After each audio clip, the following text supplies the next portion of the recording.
La parole est à Maya Akari. Merci Madame la maire, mes chers collègues. Le numérique est devenu fondamental dans notre quotidien, notamment pour la réalisation des formalités administratives et l'accès aux services, qu'ils soient publics ou privés. Pour autant, les inégalités s'accroissent et se diversifient. Elles ne sont pas neutres socialement et se cumulent à d'autres inégalités sociales. La crise sanitaire a été un accélérateur de l'accroissement des disparités. On l'a vu au quotidien dans l'exercice de nos mandats sur nos territoires et a mis en évidence la nécessité de maîtriser l'outil numérique pour effectuer ses démarches, suivre sa scolarité, une formation ou travailler. La ville s'est fortement mobilisée depuis plusieurs années dans l'inclusion numérique.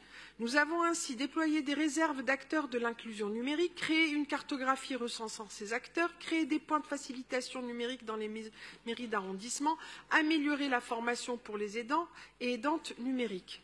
Nous pouvons à présent compter sur les 22 conseillères et conseillers numériques présents sur l'ensemble du territoire.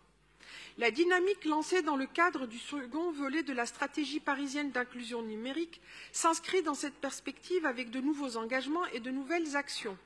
Elle réaffirme la nécessité de travailler en partenariat avec les acteurs concernés, qu'ils soient institutionnels ou associatifs. Cette coopération se matérialise déjà dans plusieurs projets, notamment celui dont il est question dans cette délibération. En effet, la ville a toujours été volontariste pour coordonner nos efforts avec les autres acteurs mobilisés. Dans cette optique, elle a pris part à l'expérimentation des passes numériques lancée par la métropole du Grand Paris. Ce dispositif donne le droit à des personnes éloignées du numérique d'accéder à des services d'accompagnement numérique de proximité. Le déploiement du pass numérique a ainsi été expérimenté dans les 13e et 15e arrondissements.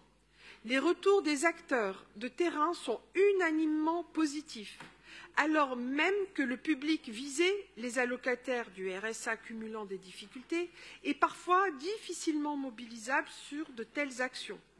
Le dispositif a permis de toucher de nouveaux publics, mais aussi de renforcer les liens et l'interconnaissance entre les structures.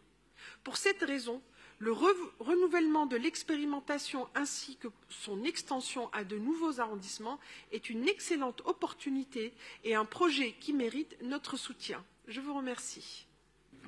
Merci à vous.